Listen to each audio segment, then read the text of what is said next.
Okay, let's get started. Welcome to the Savvy Sab Show on RBN. I'm your host, Sabrina Salvati. Man, do we have some things to talk about because there have been strange things that have been happening this past week. I want to go ahead and bring up that thumbnail. We are going to discuss two stories. Robert F. Kennedy Jr., 2024. No, you are not seeing things. This is actually happening. We're going to talk about that. And I'm also going to discuss how he's already being smeared, which I predicted. I'm sure you predicted as well. And we're also going to discuss this mysterious situation that is happening with Cash App and FedNow and what happened to the owner of Cash App. This is a weird story. I do find that there is something strange happening, but we are going to cover those stories today. Want to give quick shout outs to people in the chat. What's going on? Eric T. Red says, happy Friday, peeps. Shout out to Gamer for Life says, hello. Greetings, Tony says, hello, comrades. What's going on? Patrick says, what is up, Sabby? What is up with you, Patrick? Shout out to Skel Hadun, RFK Jr. for President 2024. I'm interested to hear your takes, how you guys feel about this run here. Greetings, Vinta Cafe. Whoop, whoop. Happy Friday.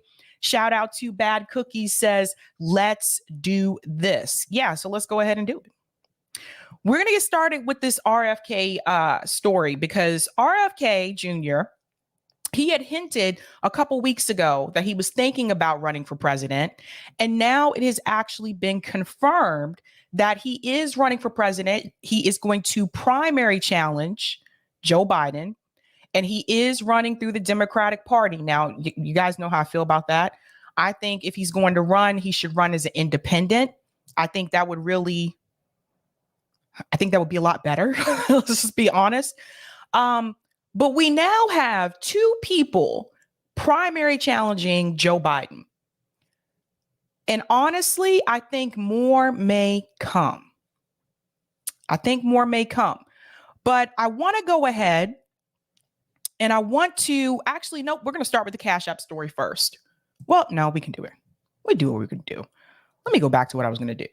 Hold on one second. We can just go ahead and start with the RFK story. I'll come back to the Cash App one. But I want to go ahead and play the announcement. And then I want to get into how RFK Jr. is already being smeared. Now, he is somewhat of a controversial figure. You do have to understand that. Some people do see him as a conspiracy theorist. He's had a lot of criticism about the mandates and about the lockdowns. He is a different type of Kennedy. He is not like the other Kennedys that have run for office before.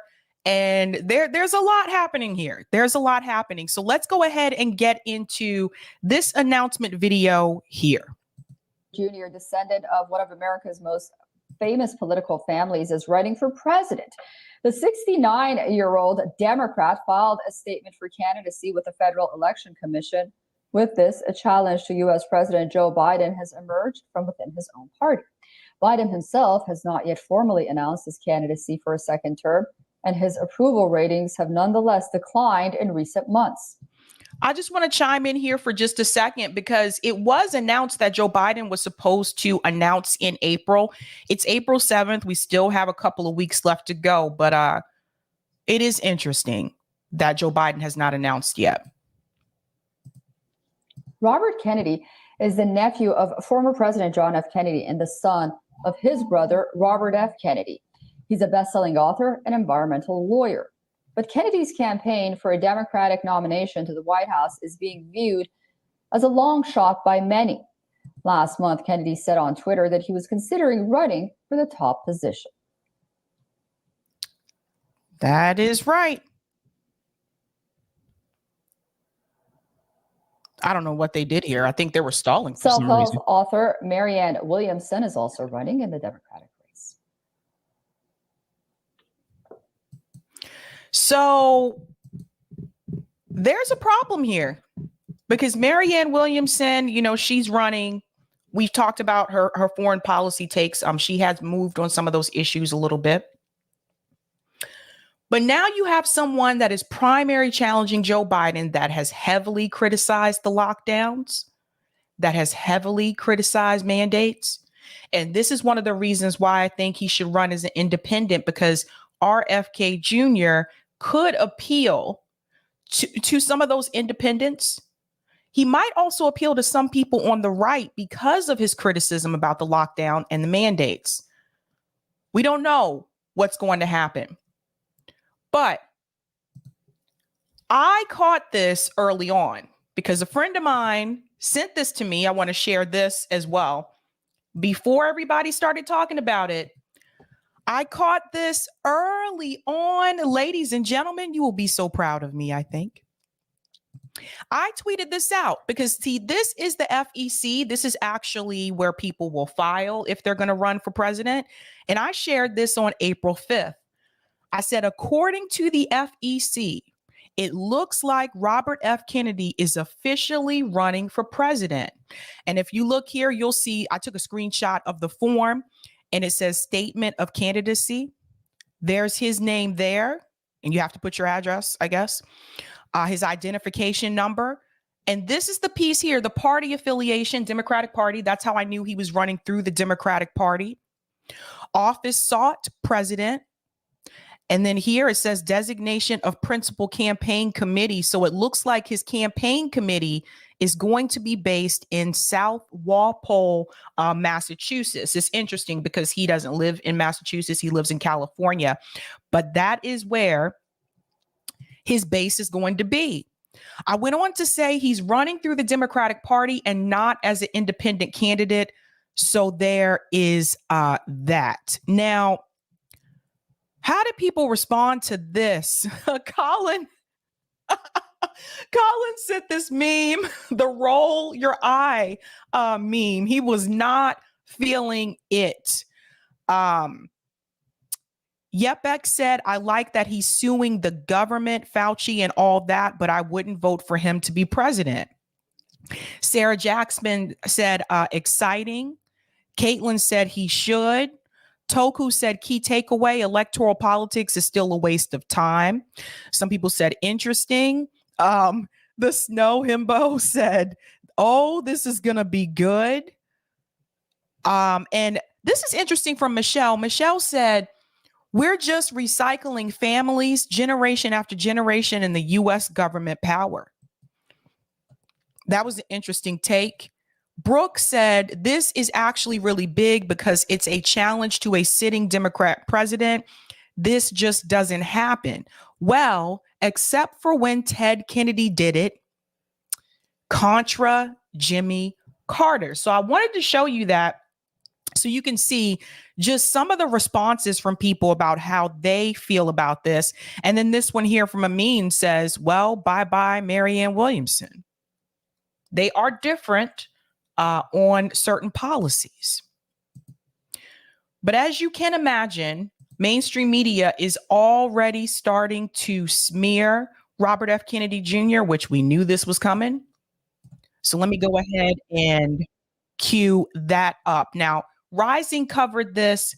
I want you to hear their take about RFK Jr. running for president and the smears that are coming his way. Jake Tapper called Robert F. Kennedy Jr. an anti-vaccine quack during coverage of his bid for president yesterday. Let's watch. This just into CNN. Anti-vaccine quack Robert F. Kennedy Jr. has filed paperwork with the Federal Election Commission to run for president as. So you see what they're doing? They're calling him a quack. I told you, I knew this was going to happen. Some people are referring to him as a conspiracy theorist, a quack, etc. They're smearing him the same way that they did Marianne Williamson. They would smear anybody who is going to primary challenge Joe Biden and anyone who is going to point out some problems that we have in the economy right now. Anyone who goes against the mainstream narrative.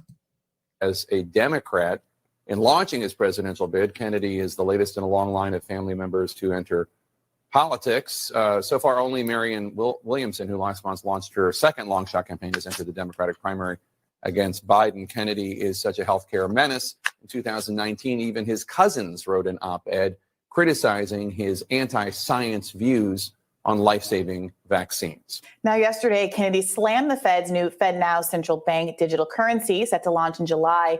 Quote, CBDCs grease the slippery slope to financial slavery and political tyranny. While cash transactions are anonymous, a CBDC will allow the government to surveil all our private financial affairs. The central bank will have the power to enforce dollar limits on our transactions, restricting where you can send money, where you can spend it, and when money expires. This is important because that's the next story that we're going to discuss tonight about FedNow and what happened to the owner of Cash App. So it's interesting. Both of these stories just happen to be connected. But this is one of the criticisms that Robert F. Kennedy is making right now about FedNow. He is very, I would say, very much an outspoken person. He really doesn't care what people think about him. And he is not one of these people that is a beloved Kennedy. You got to understand, I live in Massachusetts. I know about the Kennedy family. There are some that are very beloved, and he is not one of them. He is considered to be the black sheep of the family. A CBDC tied to digital ID and social credit score will allow the government to freeze your assets or limit your spending to approved vendors if you fail to comply with arbitrary diktat, i.e. vaccine mandates. Officials boast the digital payment system will enable all the banks, any bank in the United States, not just the big ones, to offer instantly available funds in real time payments to their customers. All right. This is interesting to me. The fact that he is going to issues that are very different than kind of the vaccine issues that he has been talking about, and it made him very popular, frankly, in the context of COVID and the pandemic, I think speaks to why he has this popularity that the mainstream can't really wrap their hands around. He is finding issues that resonate with voters that are not talked about as much in the mainstream, that seem to tap into this fear of growing authoritarianism, which many people felt that the COVID policies, which weren't very well targeted to actually preventing the spread of COVID, many of them. And this is exactly why I believe that he can win over people on the right. He can win over some independents because he is running on this anti-authoritarian message. And right now, some people, some Americans are not too happy about the fact that you had these Twitter files that were released that shows government overreach. Some Americans are not happy about the fact that it has become more and more revealing about the authoritarianism that we have from the U.S. government. Some Americans are not happy about that. And if he runs on that message, I'm telling you right now, that can win over people on the other side. And that is going to be very scary to the establishment, very scary to networks like CNN and MSNBC. Marianne Williamson could have a significant struggle here. Significant struggle. Case in point, Danielle, I'm a right winger and I like him. The establishment will never allow. See what I was saying? How he can win over people on the other side? Let's go on. Were a part of, and positioning himself as someone who, regardless of what the mainstream media is going to say about him, is willing to get between authoritarianism and the people. What do you make of this kind of approach and how people like Jake Tapper are framing his launch? Yeah, well, I think the reason that RFK Jr. is able to launch a bid like this is exactly because of the way he's being treated by Jake Tapper. And that's not to say that I agree, because I think the label anti-vax, by the way, is fair to apply to him, because this is not just about the COVID vaccine. This is not about particular requirements for kids. I mean, he is against the measles vaccine as well. You know, he has a long history, decades going back, saying that all vaccines basically are dangerous and shouldn't be either encouraged or required.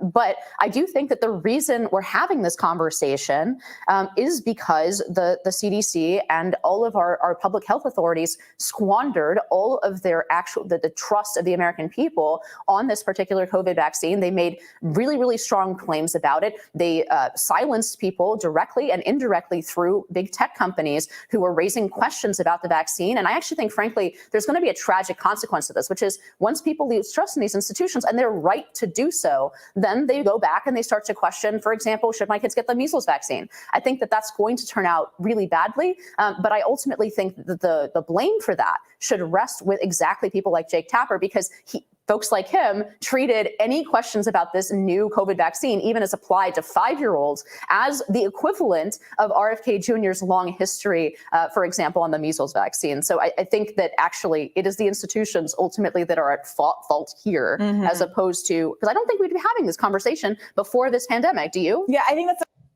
And this piece is very important. So he's challenging the institutions in place. And anybody running on that message right now, that can actually win over people. It's not just people on the right that had issues with the lockdowns and the mandates, especially those that lived in states that were locked down, just FYI.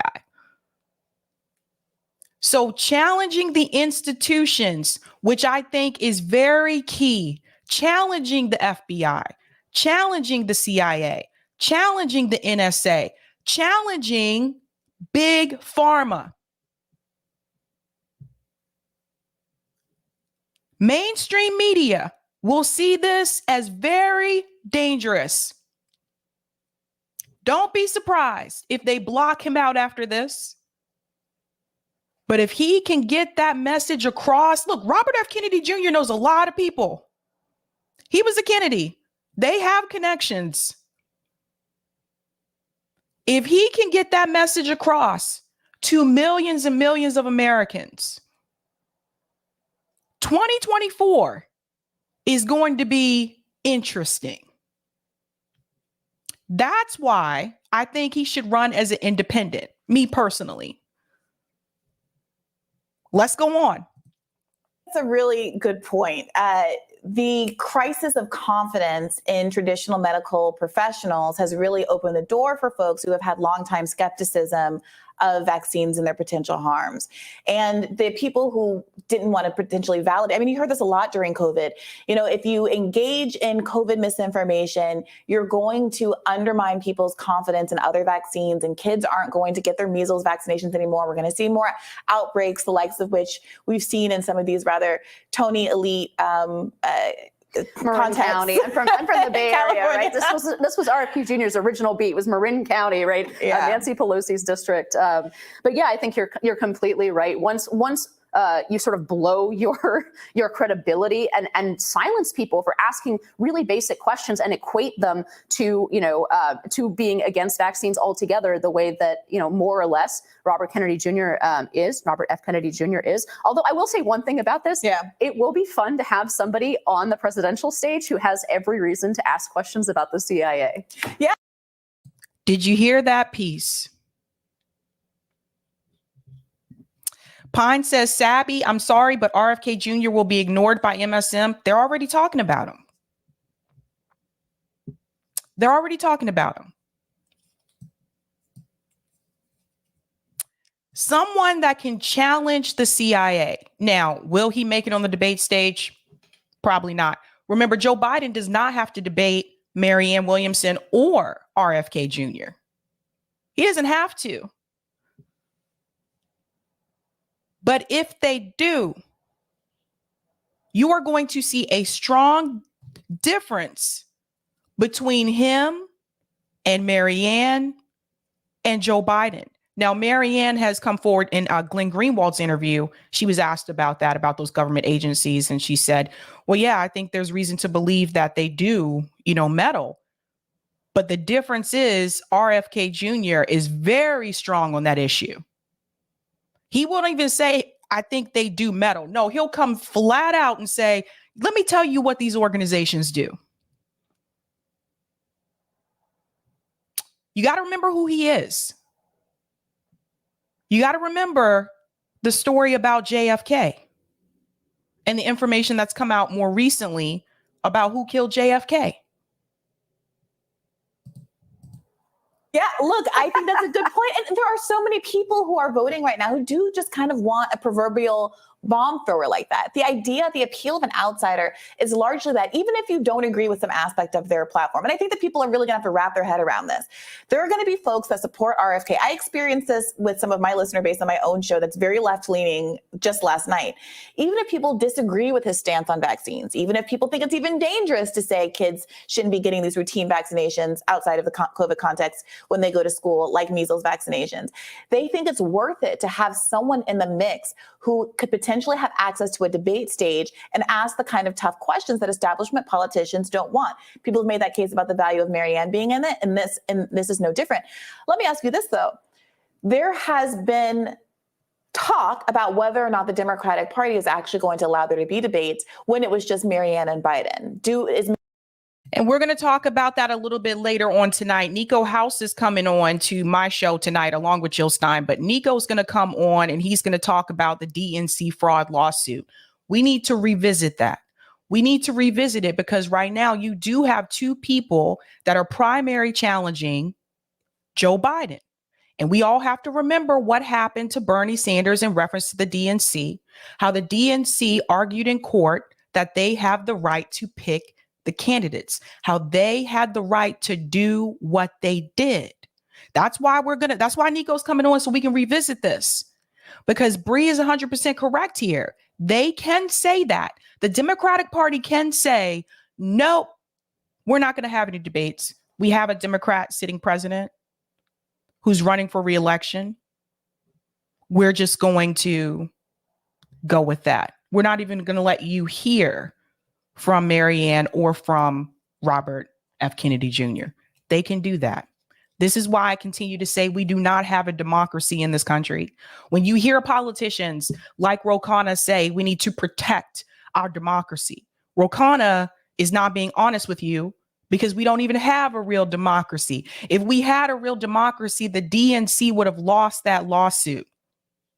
If we had a real democracy, third party and independent candidates wouldn't have to jump through hoops just to get a chance to be on the ballot, and they would be able to debate. Is Marianne perceived to be relatively small potatoes such that the Democratic Party could get away with having a very anti-democratic non-primary season?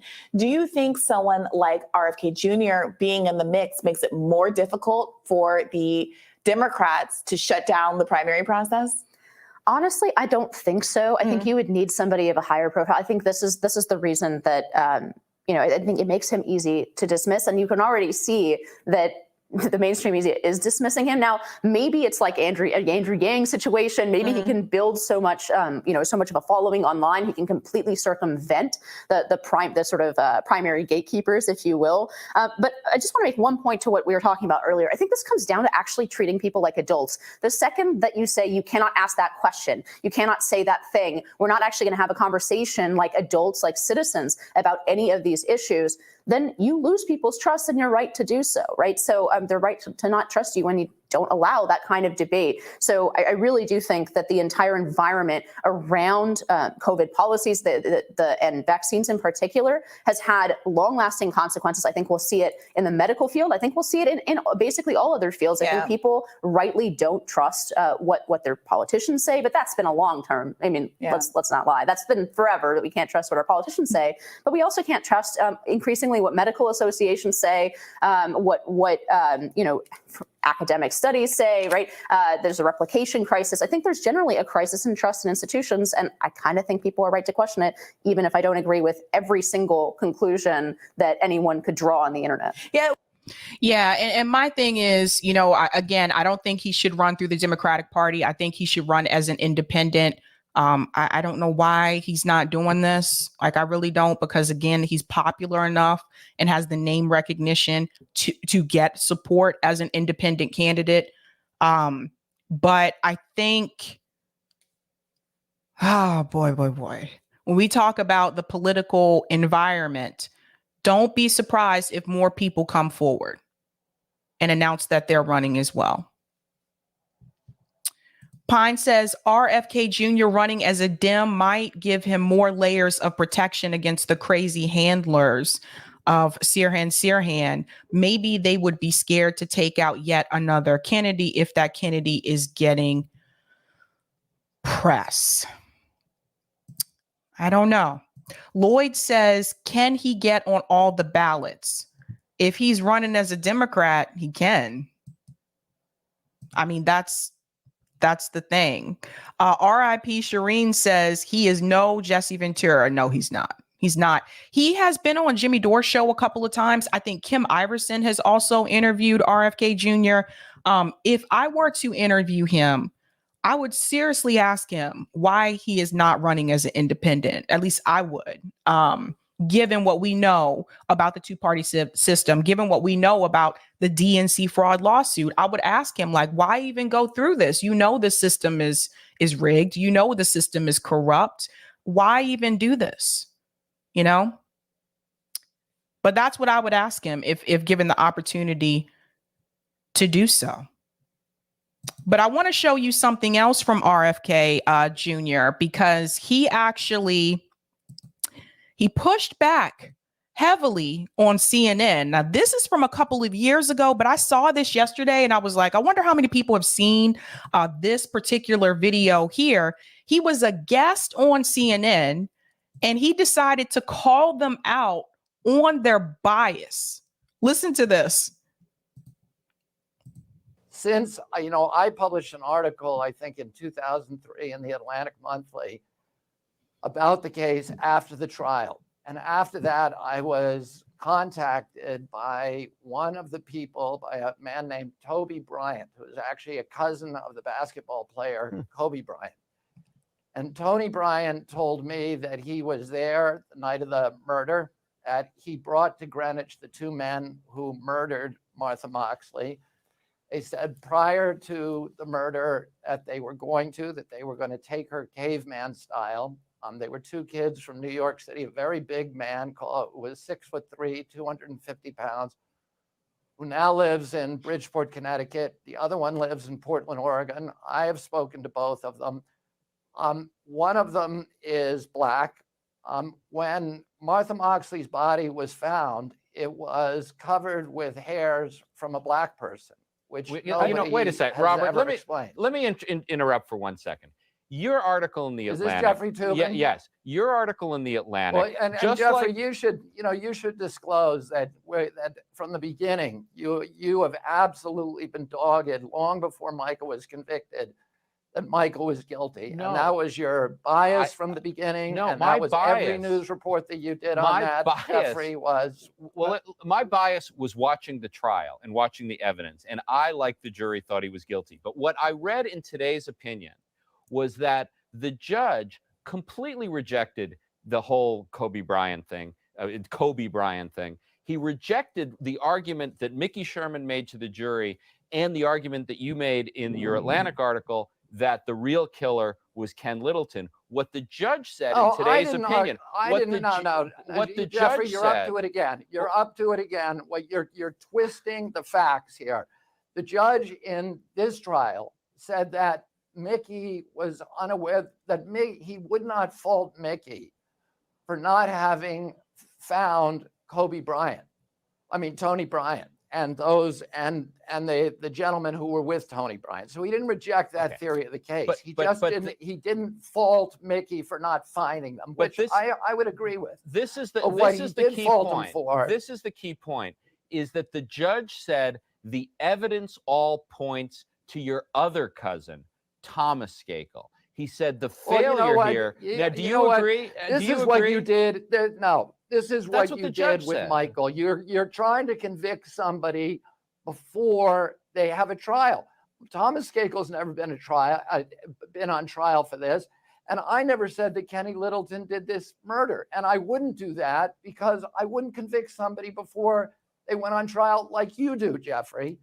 What I said is that there was stronger. What I said was that there was stronger evidence against many other people than Michael Skakel. And what his attorney failed to do, which any attorney, their first year criminal attorney would do, studying criminal. By the way, Skakel, who he's referring to, Skakel is the nephew of Ethel Kennedy. Ethel Kennedy is the widow of U.S. Senator Robert F. Kennedy, FYI.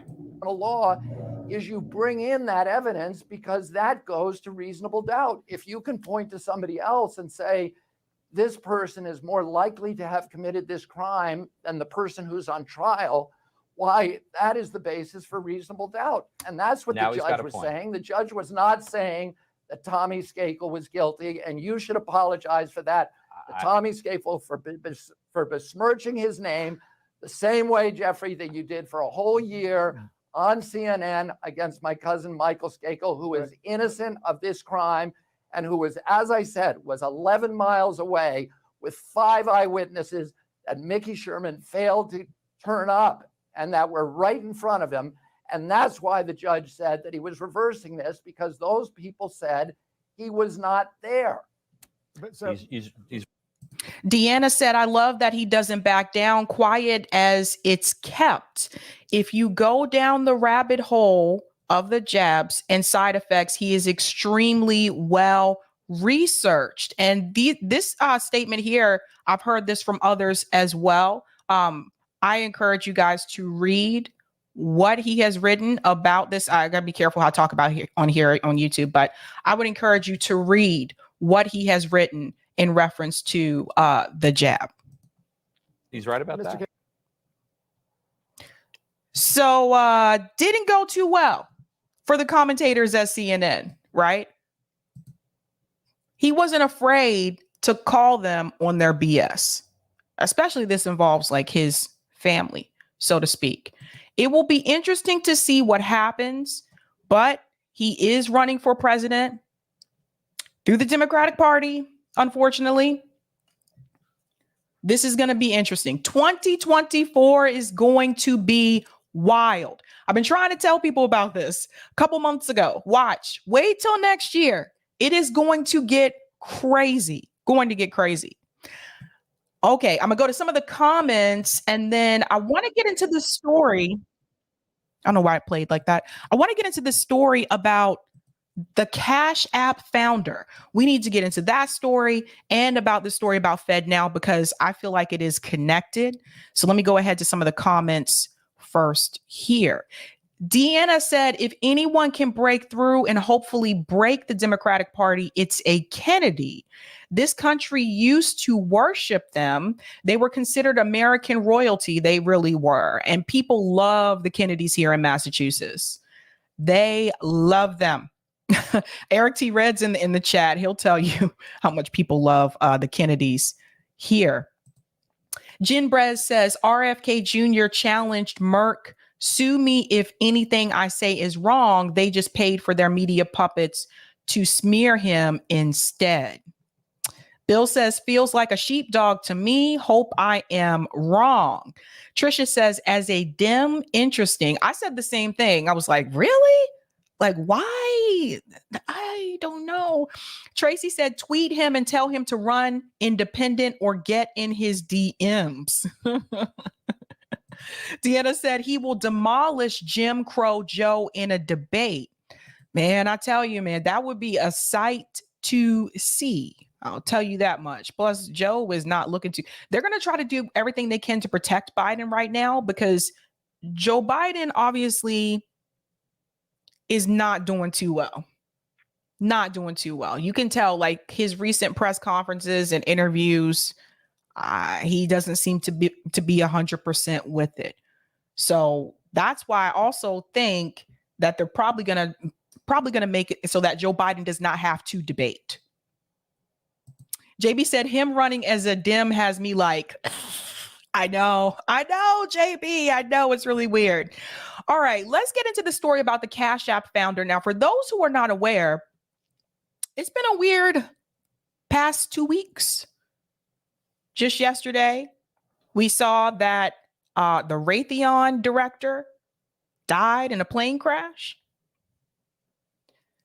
And then there was this story about Bobby Lee, Now, he is the founder of Cash App. Where do you see what happened to him? This is a crazy story. Crazy story. Mystery continues to surround the murder of tech mogul Bob Lee, the Cash App founder, husband, and father of two, stabbed to death this week not far from Google's headquarters. His murder highlighting a serious problem across San Francisco, with some tech executives now taking to social media in response to sound off about violent crime there. Correspondent Alex Capriello is live for us in San Francisco. And Alex, some people feel like the streets there just are not safe anymore. I love this video because the way that they actually talk about the story and crime, they're not addressing the root cause of the crime. You need to think about a city like San Francisco that has one of the largest homeless populations in the country. They're not addressing the poverty issue at all. They're just like, the streets are not safe and San Francisco doesn't appear to be safe anymore, but they're not acknowledging why that is the case. Bobby Lee was killed in broad daylight. Broad daylight. Seems like a hit to me. Like, it seems like he was definitely targeted for the reason I do not know why. But listen to how they talk about this in reference to the crime issue. Yeah, that's right, Nicole. In fact, San Francisco has been in the spotlight for the past several years due to waves of both violent and property crime. But what makes the death of 43-year-old father of two, Bob Lee, so tragic is that it happened in this neighborhood, which many consider to be wealthy, safe, and clean. Even still, many people are using this. Wealthy, safe, and clean. Anybody catch that? This neighborhood is wealthy, safe, and clean, as opposed to dirty neighborhoods, I guess. Crime can happen anywhere. Anywhere. In this high-profile case to demand more public safety for the entire city. San Francisco police remain silent in the violent stabbing of tech mogul Bob Lee, murdered early Tuesday morning. News Nation has learned the 43-year-old had recently relocated to Miami, in part due to rising crime in the city. We still don't know if this is a targeted. That part was hilarious to me. He has relocated to Miami due to rising crime. As opposed to the crime in Miami? I have friends that live in Miami. Okay, so I don't know what he thought was going to be different there in reference to crime. Targeted or random attack, but neighbors have their own suspicions. A lot of the crime, it's not people from San Francisco. It's usually people from outside the city coming in, perpetrating the crime. Richard Hom has lived in the Rincon Hill neighborhood for 18 years. He says most condos and apartment buildings have doormen and private security, and Google HQ is only a block away. In fact, I counted at least half a dozen cameras outside the crime scene, all pointing towards city streets. Authorities say there is surveillance video of Lee's final dying moments crying out for help, but that footage has not been made public yet. But Hom says the nearby Bay Bridge attracts random attacks and provides a quick getaway route. If you're walking on the street, they're going to stop the car and they're going to rob you on their way out. Moments before Bob Lee collapsed on the sidewalk, he made one last-ditch effort to call for help. One woman who lives inside this condo told me she woke up early Tuesday morning to find bloody fingerprints on this call box, presumably from Lee, trying to find anybody who could assist him. The latest crime trends released Wednesday show Lee's murder is the 13th so far this year in San Francisco. Was he robbed? That would be the question that I would have. Again, founder of Cash App, this guy is very wealthy. Was he mugged? Or was he just killed for whatever reason and they didn't take anything? People are leaving San Francisco in droves. I had a friend that lived there for 1 year and came right back to Massachusetts. Kid you not. And Massachusetts is also expensive. But people are leaving there in high numbers because it's incredibly expensive. The rent is outrageous. Silicon Valley adds to this as well, by the way. People can't afford to live there. They're not even talking about that, guys. Let's go on. That's up 30% from this time last year. Robbery and assaults are also up 14 and 2% respectively. But when examining the city as a whole, FBI statistics reveal San Francisco ranks. So they said robberies went up. Why would robberies increase? Poverty.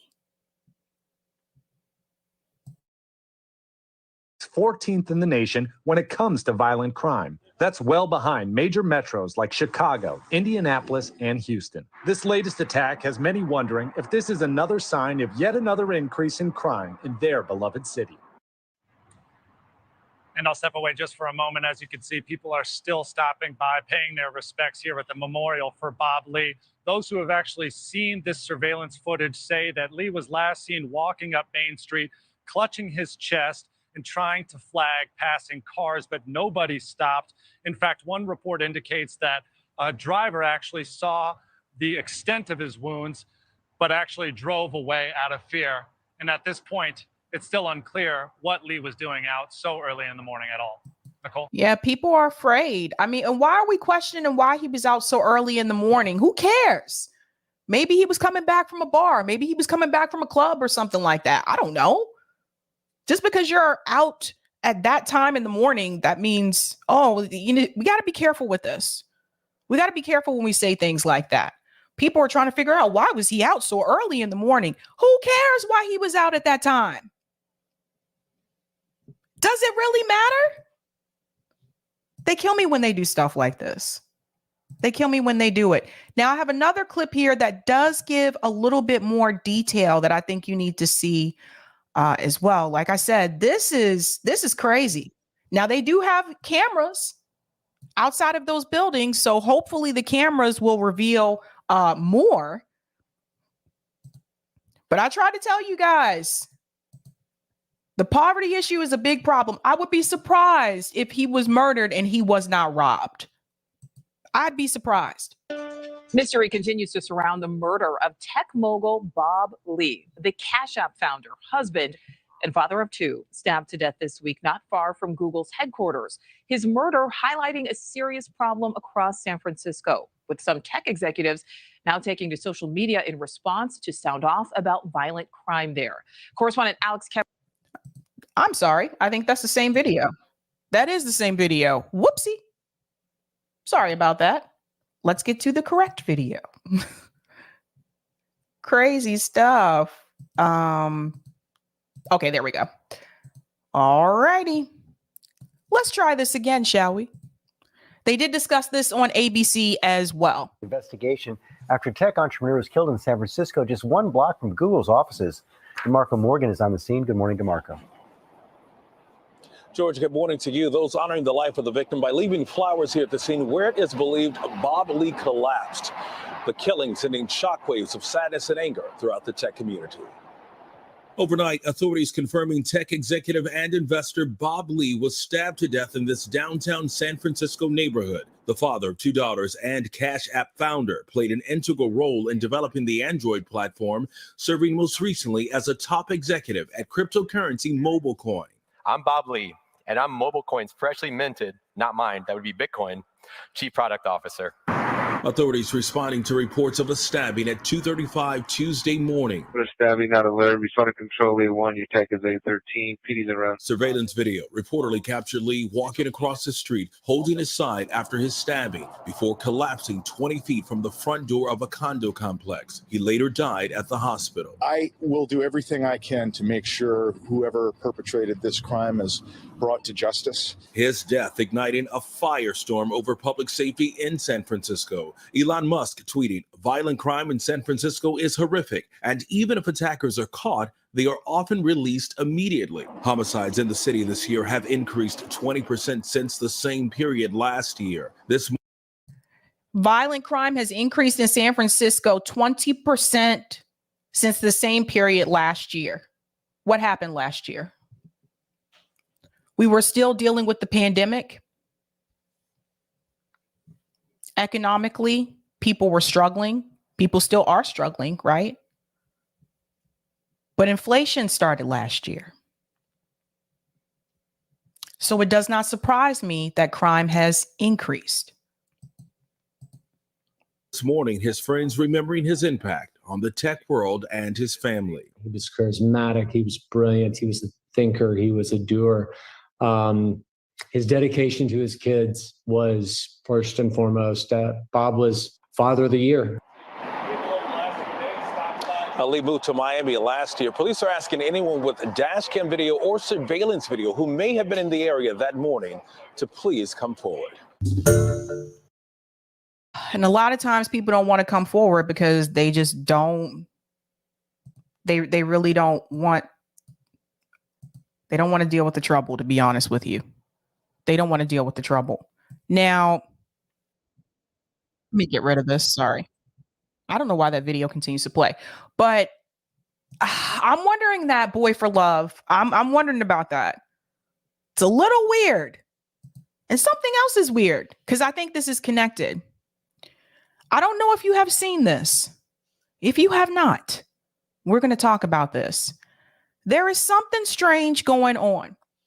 So the Cash App founder is murdered. And then this was announced. Now, remember, he was a part of crypto as well. They just announced that on that video. All of a sudden, the federal government, listen to this. This is coming from Say Cheese. I'm going to make this a little bit larger for you guys so you can see it because there we go. The U.S. Federal Reserve banking system is launching its own Cash App called FedNow. This happens after the founder of Cash App is murdered. Coincidence? Why is the Federal Reserve launching a Cash App? What is happening here? Let's go on. They're launching a Cash App called FedNow in July. This is a movement towards getting rid of physical money and having digital currency. There it is right there. You can look it up for yourself. FedNow, 24/7 instant payments. So this was sent my way. And I want you to hear this video clip here because this guy has a really interesting point in reference to this announcement. This July, so what is FedNow? Is it really a way for the federal government to control us? The short answer is yes, it is. Now for the long answer. FedNow is a new payment service that will allow money to be transferred instantly 24/7, 365 days a year between banks, businesses, and people. Sounds all good and dandy, right? Wrong. This is how FedNow is going to work. At least this is their plan for how it's going to work. All the banks and businesses are going to sign up for the new FedNow instant payment service. Americans like you and I have our money in those banks. So if you buy something on Amazon, the money's going to go from your bank account to a Fed credit account, then to Amazon. Here's the issue. That Fed credit account is where all of the money in the United States will be funneled through. And if every bank and every business uses the FedNow service, the federal government will know your every single move. You go to That's what it's about. They will be tracking your money. So they'll know what you're buying. They'll know if you're giving money to someone. Remember that announcement months ago that they were adding more IRS agents? They are trying to find more ways to control us. We are seriously heading towards 1984. They want to watch everything. What do you think this TikTok ban was all about? The Restrict Act. They want to watch you. They want to see what we're doing. They want to see what we're buying. And to that I say to the U.S. federal government, get out of my pocket. Get out of our wallets. Get out of our homes. There's no such thing as privacy in this country. You think things are private? It's not. Let's go on. Go back a little bit. Government will know your every single move. You go to the grocery store to buy milk, they'll know. You go to buy your girlfriend flowers, they'll know. Every single transaction that comes out of your bank account, they will know. Why is this bad? Well, to start, it's a complete invasion of our privacy. And more importantly, if the federal government doesn't like what... I just want to correct him there. We don't really have privacy. We really don't. That is actually an illusion. And I want to let you guys know, even some of you that have the Facebook accounts and you're like, my Facebook account is set to private and only people who are my friends can actually see what I say. Nope, that's not true either. No one's seeing my tweets because I took it down. Not true. We really do not have privacy. People, please understand this. We really do not have privacy in this country. Edward Snowden revealed that to all of us. You are being watched or tracked in some way, shape, or form. If you have a smartphone, you're being tracked, whether you have the location icon on or not. It's one of the bad things about smartphones. They know what's happening. Why do you think you can have a conversation with your friend or your roommate, and the next thing you know, you see an ad for that product on your phone? That is not a coincidence. Not a coincidence. They will know. Why is this bad? Well, to start, it's a complete invasion of our privacy. And more importantly, if the federal government doesn't like what you're buying or where you're sending your money, they can shut you down. You go. They can shut you down. Now, why would they shut you down? What would they want to shut you down over? Gene, you must have been reading my mind. If you protest, they will block your access to your own money.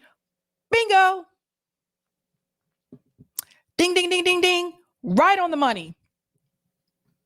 Just like Justin Trudeau tried to do with the Canadian truckers.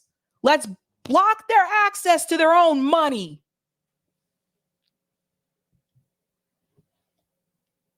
That can happen. What about something like mutual aid, right? So when we fundraise, we raise money for mutual aid. A lot of time this is done through apps like PayPal or Cash App. They can see that. This is why I tell people, be careful with your titles. Look at what just happened to Afeni. Afeni was trying to raise money so that she can go do mutual aid in Cuba. Cash App removed her account.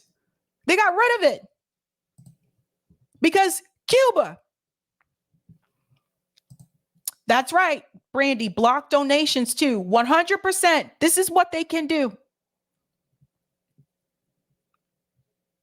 That's why they're getting involved here. Would you use an app called FedNow? I wouldn't. Happening all over.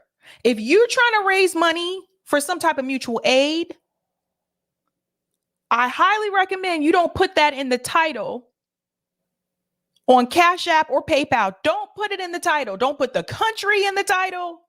Call it something else. Call it Sabby's Funds. Whatever you want to call it. But don't call it that. This is the reason why. Why do you guys think even sometimes Rome, when he does tour for the poor, PayPal will hold his funds? This has been going on for quite a while. So I don't know. But that's the thing about these apps. So now you have it where the federal government is trying to track your money, your spending. Who are you sending money to? What if you're sending money to someone that lives in Russia? They can block that. They can block it and call you a Putin puppet. This is where this is going. Now, I want to share this as well because I told you I thought this was a little suspicious. The founder of Cash App was stabbed to death in San Francisco, according to reports. Right under this July. So what is right under this video? Right under the FedNow announcement. This is very strange. This person is saying the same thing. What about the Cash App founder that just got killed? Exactly. Exactly. A lot of people are saying it. See, they just killed Cash App dude. He ain't even go through his autopsy yet. It's wicked out here. Couldn't wait to announce it. Couldn't wait. Share this information with people. Don't let your loved ones and your friends fall for this. Let them know what's happening out here in these streets. Because what's happening out here in these streets is more important than what's happening on Netflix. It's more important than what's happening on Hulu. It's more important than keeping up with the Kardashians. You see my point? While they have people distracted with nonsense, look at what the federal government is doing behind your back. That's more important. That's more important than the drama of the Friends cast. They have lots of ways to keep us distracted. We cannot continue to fall for it. We cannot.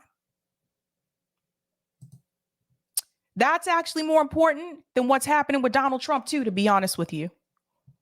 That is more important. Because I care more about the federal government tracking my spending than I do about whether or not Donald Trump is having his heyday in court. We discuss it because it's news. How many people talking about what I just showed you? These things are important. How many people covering that JP Morgan and the co-founder of Google just received a subpoena in reference to Jeffrey Epstein's island? How many people covering? I tell you, I look on YouTube because before I covered that story, I only found one video, and it wasn't even independent media, believe it or not. These are the things we need to be talking about. The things that mainstream media is quiet about. Now, I watched CNN mention Jamie Dimon multiple times the past couple of weeks about the future of banking. Didn't see them mention that, though. What I just told you. This guy got a subpoena out here in reference to Jeffrey Epstein. They don't even tell you about it. They tell you about the future of banking from Jamie Dimon. This is why independent media is incredibly important. To cover the spaces and the stories that mainstream media is leaving out. Now, if you want more Sabby, I'll be live again on my channel tonight. I have two guests. They're coming on at separate times. Jill Stein is going to be there at 8 p.m. Eastern time. We're going to talk about the anti-war movement and this agreement with Xi Jinping and Putin in reference to Russia and Ukraine.